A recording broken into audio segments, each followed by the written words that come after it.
Funda Universitas presenta Así es el Cerrito, inimaginable. La cultura es de todos. Ministerio de Cultura. Hoy, desde el cementerio local de nuestro municipio, el historiador Diego Antonio Carvajal Peña y Armando Nieto Navia, presidente de Funda Universitas, comparten lo que somos. Conozcamos esta joya arquitectónica que nos pertenece y es única en el mundo. Bueno, Diego, hoy nos encontramos en un sitio donde es obligación venir. Por lo menos una vez en la vida. Por lo menos una vez en la vida tienen que venir uno al cementerio. Así sea que lo traigan. Sí, yo creo que lo traen a uno a la brava. Sí, ya, incluso de la voluntad. Sí.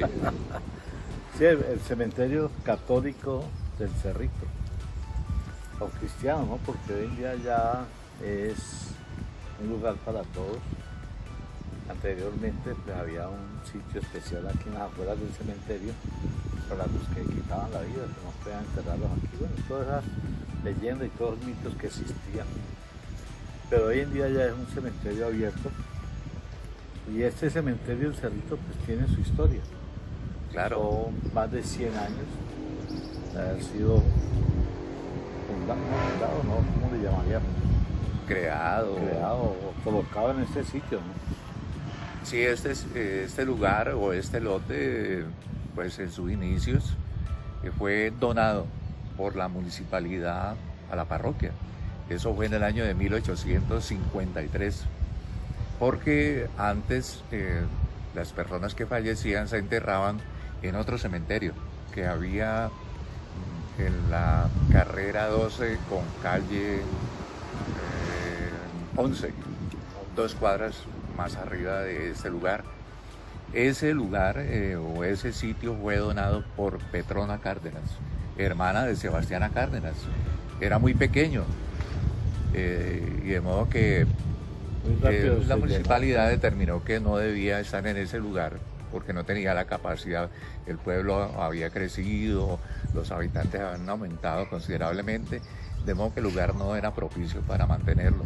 Además, estaba muy central ya, de modo que por ese motivo se compró este lote, se le donó a la parroquia, como decía anteriormente, y se mantuvo sin ningún obstáculo, en el sentido de que no había ninguna barrera que impidiera que los animales, como el ganado, como los caballos, vinieran aquí sí, a pastear.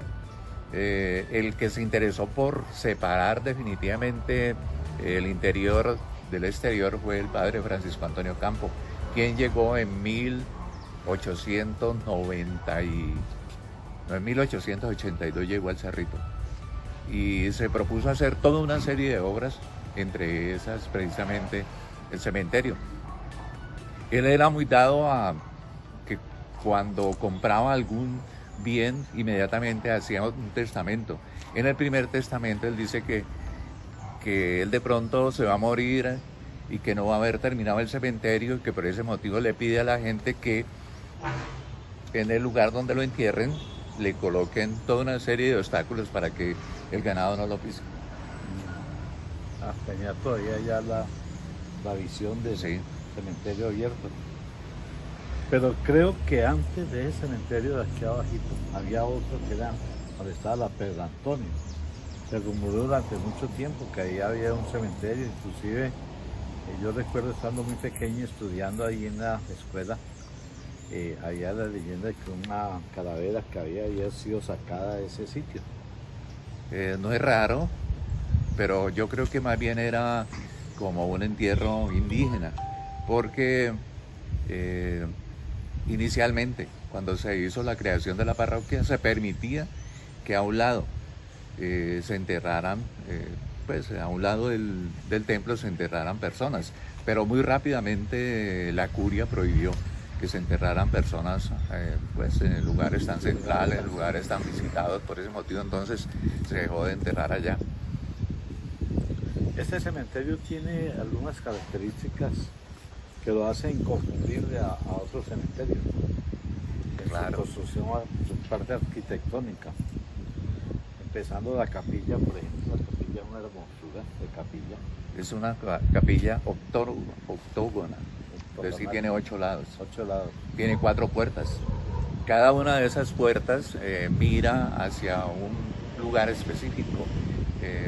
Por ejemplo, esta puerta mira hacia el oriente, porque el oriente viene a ser el lugar de la luz, el lugar donde nació Cristo, el lugar donde murió también Él.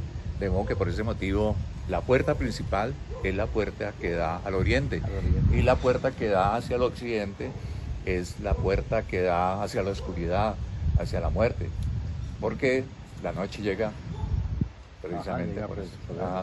Entonces, una simbología, sí, una simbología bastante grande. grande. Además, el 8 es un número cabalístico, un número que indica como muerte, pero a la vez resurrección. Sí, porque el 8 viene a ser el infinito, el símbolo del infinito, pero de pie, coloquémoslo así, ¿no? Por hacerle un comienzo y final, que es algo también pues cabalístico, todos estos símbolos, la simbología que se usa. Otro aspecto que llama la atención es la construcción del muro exterior del cementerio. Es un muro circular, muy bien trazado. Se dice que para hacerlo con esas características fue necesario cuadricular el lote para buscar el centro. Y ya con el centro pues se tendió una cabulla y se fue haciendo el círculo. Por ese motivo es tan perfecto el círculo de este cementerio. El círculo es el signo de la deidad, porque no tiene ni principio ni fin. Ajá. Donde usted se pare es principio, pero también puede ser fin. De modo que por ese motivo, o no tiene fin, mejor dicho, el círculo no tiene fin. Por ese motivo es la cuestión de la deidad. La simbología que se usaba anteriormente era muy precisa, era muy estudiada, ¿no? Cada punto, cada ubicación tiene un símbolo y una característica especial. Por eso vemos el círculo, vemos la parte de las puertas. Inclusive en las puertas nosotros vemos ahí como unos grabados que también tienen una simbología. Sí, está. Vamos a mirarla.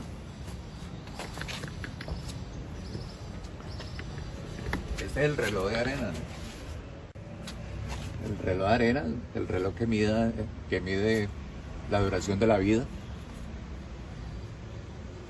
Esta hoz que significa la muerte. Esta es Un látigo, como un látigo, sí, como el castigo para los pecadores. Pero a su vez en la parte de abajo hay una flor de loto, y la flor de loto significa resurrección. O sea que no es una cuestión caprichosa que hayan colocado esta simbología. Es importante también tener en cuenta eso. Pero hay una simbología, Diego, en este cementerio que yo creo que es la que más impacta y la que menos se conoce. En alguna época se conoció, pues hoy en día ya la gente lo toma muy a la carrera, porque pues no existe la otra parte que nos tocó a nosotros presenciar. La ubicación de la portada de entrada al cementerio. Es una portada muy bonita y todo, pero coincide exactamente por donde era la entrada al hospital. Eso es una simbología que muchas personas pues, pero como ya la cerraron, entonces, pero tenía una simbología importante. Claro, eso tuvo hasta fama mundial, porque en el periódico del país aparecía una parte por allá donde estaba la zona de diversión, donde estaban los muñecos, donde decía, aunque usted no lo crea, y allí apareció por allá en los años 60 precisamente esta simbología que tú dices, diciendo que era la única en el mundo aunque mucha gente trata de decir que en Panamá o en un país vecino también existe una muy parecida, pero en realidad yo estuve mirando y no. Sí está muy cerca el cementerio del hospital, pero no es igual la portada idéntica en el sentido de coincidir milimétricamente una con la otra. Eso, la idea fue del padre Campo. El padre Campo lo agobiaba la muerte. Y cuando él sacó el hospital donde está el Colegio Sagrado Corazón y lo trajo para acá, precisamente buscó que el lote coincidiera con este otro donde estaba el cementerio. Y básicamente la simbología es que de la vida a la muerte solamente hay un paso. Cualquiera puede encontrar la muerte momentáneamente sin ningún aviso. Eso es lo que quería significar el padre Campo con haber colocado esas dos portadas, una al frente de la otra. Si se entraba acá, definitivamente ya era sí, porque... pero si pasaba al otro lado, si entraba al hospital, necesariamente podía salvarse, podía nuevamente recuperar aquello que había perdido, la salud. Inclusive, no sé si recuerda la construcción antigua del hospital, que la maternidad quedaba aquí, o sea, todavía Sí. mayor simbología, ¿no? La vida y la muerte estaban solamente a un paso, a pasar en la calle. Algo que es importante de destacar cuando hablábamos de la parte arquitectónica del cementerio, en la construcción de su capilla y la construcción del cerramiento, es la simbología también que hay en él, ¿no? Hablando de la parte de simbología que tratamos, se dice que es muy parecido o es igual a la corona del Santo Padre. La corona triada. Triada, la Sí. corona triada. La parte exterior viene a ser la corona más importante. Posteriormente la capilla viene a ser la parte baja, la segunda corona, y la parte de arriba la tercera. Por ese motivo se habla de una corona triada aquí en el cementerio. Ahora pues estamos aquí al frente del monumento a los Cabales. Don Modesto Cabal Galindo. La familia Cabal, Sí. Cabal. Mandó a construir ese monumento fúnebre para enterrar a un par de niñas, sus hijas que fallecieron. No se sabe el motivo por el cual dejaron de existir tan rápidamente. Y él mandó como cariño a este pueblo a construir semejante monumento fúnebre, como decía anteriormente. Es hecho o fue mandado a hacer en Italia. Una mina de mármol muy famosa, ¿no? Que son las minas De Carrara. de Carrara. De Carrara. Ajá, entonces mármol de Carrara. Llegó a Buenaventura, de Italia, y se trajo entonces en lomo de mula. El lomo de mula. Más o menos se demoraba entre 15, 20, 30 días de acuerdo a las condiciones climáticas de la zona, que no son muy recomendables para andar por lugares solamente transitados por mulas, bueyes y caballos. Ajá. Llegó aquí al cerrito y se contrató al arquitecto, un arquitecto de Buga, para que viniera a armar. Venía más o menos el plano y él pues lo armó. Y ahí hay una fecha tentativa de la muerte de las niñas, ¿no? Que habla de agosto 31 de 1905. O sea que este monumento tiene más de 100 años ya de haber sido construido o levantado. Y el último de morir, hasta donde tengo entendido, fue don Oscar Cabal, el dueño de la Lomita, el dueño de Asturias, el dueño del ingenio Pichichi. sí, todos los cabales han venido a parar a este lugar, los que han fallecido, empezando por el papá propietario de ella, Providencia, Es importante. Don tener en Modesto cuenta Cabal Galindo. que fue de los primeros inversionistas, hablemoslo así, Sí. grandes del municipio. Otros que también hicieron mucha carrera en la cuestión de monumentos y entierros fueron los gitanos. hay varias tumbas donde estaban los de apellido Churrón. Era una familia de gitanos que seguramente pasó algún día por acá, que era muy común verlos en diferentes lotes. Tenían sus carpas y sus caballos y sus acero martillado, toda esta cantidad de El cobre martillado. cobre martillado.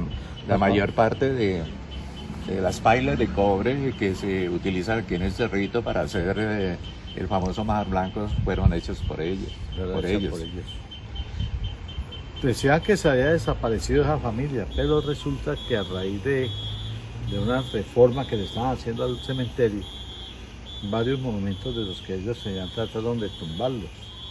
Inclusive mucha gente trató hasta de saquearlos, pensando que había entierros muy grandes en cosas valiosas. Y precisamente cuando estaban en esa discusión de tumbarlos, no tumbarlos, hacerles, no hacer, apareció uno de ellos aquí en Cerrito, vino o mandó un delegado. Sí, lo que pasa es que es una característica de los gitanos enterrar a sus muertos en lugares poco conocidos y aparentemente los abandonan, pero ellos están pendientes de lo que está sucediendo alrededor de la tumba de sus familiares. Indiscutiblemente la gente pensó, y yo creo porque es una costumbre entre ellos, por lo menos enterrarlos con lo que tenían, con los bienes que tenían en el momento de su muerte, joyas, etcétera, etcétera. Se enterraban de noche, precisamente para que la gente no viera. El último, dicen que lo enterraron más o menos como a las 10 de la noche. Algunas personas que pasaron vieron luz y vieron personas cavando en este pasadizo, ¿no? Todos están en este pasadizo. Estar ubicado aquí en este pasadizo indiscutiblemente nos está indicando que las personas son pudientes. Entre más se aleje uno de este pasadizo, las personas, por lo menos hasta hace muy pocos años, eran personas pues pobres, pero no de solemnidad, ¿no?